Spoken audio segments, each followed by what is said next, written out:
গাজায় ইসরায়েলি বর্বরতা বন্ধের দাবিতে 10 দিন ধরেই এমন প্রতিবাদী কর্মসূচি যুক্তরাষ্ট্রের বিভিন্ন বিশ্ববিদ্যালয়ে। প্রায় অর্ধশত বিশ্ববিদ্যালয়ে ছড়িয়েছে এই বিক্ষোভ।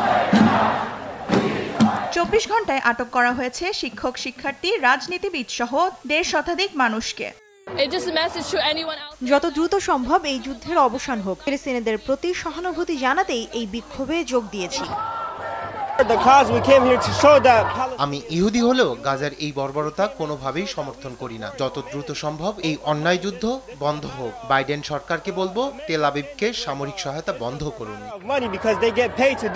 স্থানীয় সময় রোববার কানেকটিকাটের ইয়েল বিশ্ববিদ্যালয়ের সামনে সড়ক অবরোধ করে শিক্ষার্থীরা। এ সময় ঘটনাস্থল থেকে আটক করা হয়েছে প্রায় অর্ধশত বিক্ষোভকারীকে। ইসরায়েল বিরোধী বিক্ষোভে উত্তাল ম্যানহাটনের নিউ ইয়র্ক ইউনিভার্সিটিও। ওয়াশিংটন ইউনিভার্সিটিতে আয়োজিত প্রতিবাদ সমাবেশে অংশ নেন আসন্ন মার্কিন প্রেসিডেন্ট নির্বাচনে গ্রিন পার্টির প্রার্থী জিল স্টেইন। তাকে সহ অন্তত 80 শিক্ষার্থীকে আটক করা হয়। ইসরায়েলকে মার্কিন অর্থায়ন বন্ধের দাবিতে 18 এপ্রিল নিউ ইয়র্কের কলম্বিয়া বিশ্ববিদ্যালয় থেকে এই বিক্ষোভের সূচনা। কেবল এই বিশ্ববিদ্যালয় থেকেই আটক করা হয় শতাধিক শিক্ষার্থীকে।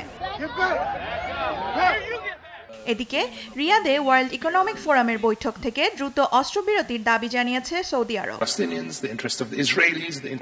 শুধু সৌদি আরবই নয়, বিশ্বের প্রতিটি দেশের এখন একটাই দাবি, ইসরায়েল ও হামাসের মধ্যকার অস্ত্রবিরতি। যে কোনো মূল্যে অস্ত্রবিরতি হতে হবে।